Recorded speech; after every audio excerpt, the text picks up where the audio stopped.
Today's discussion at the Shikina Wellness Centre surrounds the topic of lockdown from a very African interpretation, an African experience of the response to this pandemic, to our current restrictions, and to our very unique contextual reality, bearing in mind our government's track record over the last decade plus.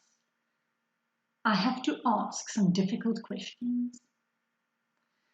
We have already had hundreds of thousands of people placed in severe economic distress in the last 8 weeks. Our regulations regarding this virus are becoming ever more draconian and indiscriminately enforced on random people. The food aid is being hijacked and politicized, and food is sitting on the floor of government departments while they squabble over tenders about who gets the contract to deliver this food. Effectively, it is not being distributed. People in squatter camps, irrespective of nationality or race, are already starving, and vendors are being arbitrarily arrested. Now, I would be 100% behind the healthcare aspect, first and foremost, if that were an option in Africa. But here, the immediate and current tragedy of starvation is outweighing the benefits of such an intense lockdown, not of social distancing. Let me make a very clear distinction between those terminologies.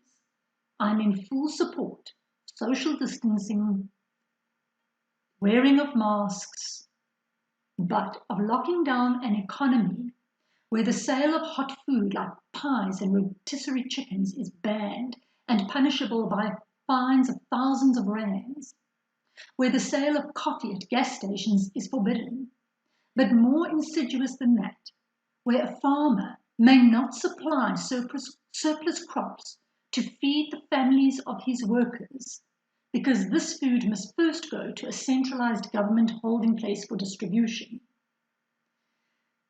Very controversially, the sale of tobacco and alcohol products is currently outlawed, amidst much controversy and confusion, as our President's announcement was contradicted and overridden by a minister's ruling. The sale of alcohol could generate 5 billion rand into the economy. We may not exercise freely, except within a given time and given radius of our homes, thus creating a strange situation where almost 50 million people are all exercising at exactly the same time in a very small space, because the freedom of beaches or public parks is banned. Individuals fishing at isolated dams and lakes are being issued with fines over 5,000 rand in some cases, because this is not appropriate social distancing. The state seem power hungry rather than concerned about feeding its citizens. And this is my outcry. We need to fortify our people against the spectre of dying of starvation versus dying of this disease. In Africa, we face a far more profound humanitarian crisis than in Europe, Australia, or America. Now, this is not about non-compliance, and this is not about a middle-class agenda, about some immature brat who wants to go and party, get drunk, and buy cigarettes. I have no inclination towards any such actions, and I acknowledge that there is much I do not know, and I would like to learn and listen. I'm neither medically trained, nor do I carry the immense responsibility of a nation on my shoulders, as do the politicians. Thus, I defer willingly to and have enormous respect for the expertise of the medical community and to those who are working tirelessly to avert a massive medical crisis, and to those who have the task of the buy-in of a nation to willingly relinquish their civil rights, and more than that, their human rights, to fulfill their obligation to themselves to work, eat, and feed their dependents. For 5 weeks, we bought in mostly not out of fear, but out of an altruistic belief that our government were acting in the best interests of the most vulnerable. And what we saw in that 5-week period was an enormous collective communal agreement to forego the right to work and earn, even from the most susceptible in our community, who were entirely dependent on the goodwill of their employee, the domestic worker, the gardener, the self-employed hairdresser. They can hardly Zoom conference their skill set and contribution.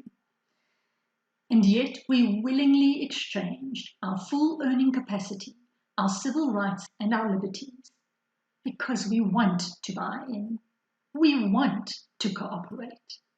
We want to be proud of the role that we as individuals played in this global crisis. We want to rally for the cause and tell our grandchildren of the heroes that we saw, feeding the poor, housing the dispossessed, disregarding race, nationality, colour, or creed. At a time of crisis, we stood as one body in a powerful consciousness of humanitarian kindness. We want to be those heroes.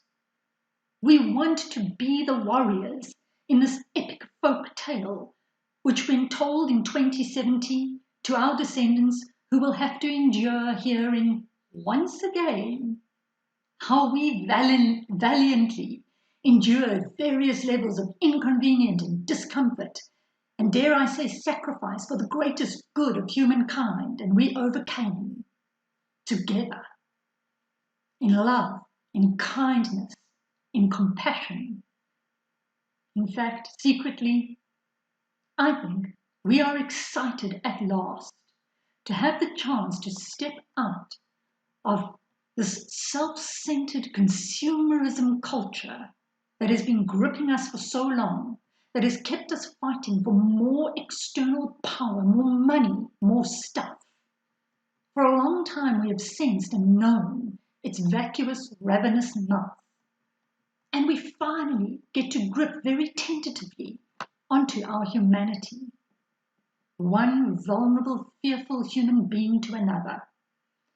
Lockdown for the good of us all. You will be fed. Communities will rally.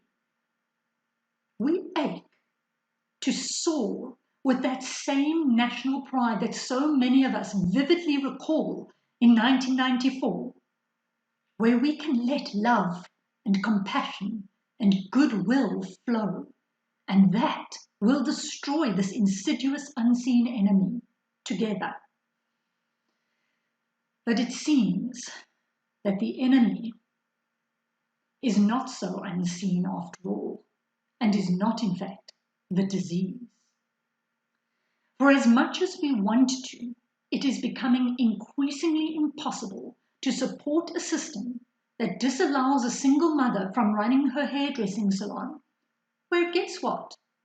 As a hairdresser, she will be washing her hands all day long and allowing one client in a room per hour, where a domestic worker is working alone in a large house, washing her hands frequently, where a gardener is working alone in a large garden. They are forbidden to work for a period of time which has not yet been defined, but we can predict at this rate for at least another 6 months. And yet essential services include a designer shoe store which can operate freely, a luxury linen and curtain retail store, and a tiling warehouse, where in case, during lockdown, you would like to tile your house, you may do so. But of course, the independent tiling contractor who offers his services on the corner and is dependent on a daily wage is not permitted to work. The ludicrous, nonsensical categories, combined with an ever-increasing policing of minor infractions, such as the 21-month-old who ran 5 meters onto a beach, earning his parents a whopping fine and a traumatic experience, in a police holding cell as they obediently ran onto the beach to retrieve their little lawbreaker. As much as we want to fight the good fight together, the reality is that the hunger that many hundreds and thousands are already experiencing physically today is going to be shouting a lot louder than the possible potential that you might or might not have to contract this virus, and that statistically you have pretty good odds of recovering from. Every day, the desperation that many see in their children's eyes, that they see today, now, yesterday, and for an undefined amount of tomorrows. This makes it not only impossible, but, to me, reprehensible for anyone to justify the further lockdown of this nation. I am all for social distancing. I am all for encouraging every conceivable industry to work from home. I am all for a new schooling system where children will learn in a far less overcrowded, ill-equipped, underperforming school setting. But I am not for a lockdown that impoverishes millions. Let us place, right alongside the bar graphs, pie charts, and statistically approved figures that we are being fed, the corresponding data of how many South Africans are today beginning to experience severe malnutrition and all of the health issues that accompany the severe lack of nutrition, the medical attention that they will need because of the secondary infections from malnutrition. Let us draw up charts that show how many are committing suicide directly as a result of the lockdown policy and their inability to earn a living, even if I agree to practice social distancing and exceptional hygiene. Now, South Africans have an extraordinary tendency to endure suffering. We are suffering. We confuse patience with passive powerlessness. But South Africans also have an extraordinary tradition taught to us by Tata Madiba in the peaceful defiance campaigns of 1952 to reject the unacceptable, irrational, and illogical chaos that ensues with the alienation of basic human rights, no matter what the government rhetoric and no matter what the cost. And so I plead to you, ukuhlonipha umoya wobuhle beqiniso, asihambe siye emsebenzini. Fiona D'Souza, Shekinah Wellness Centre.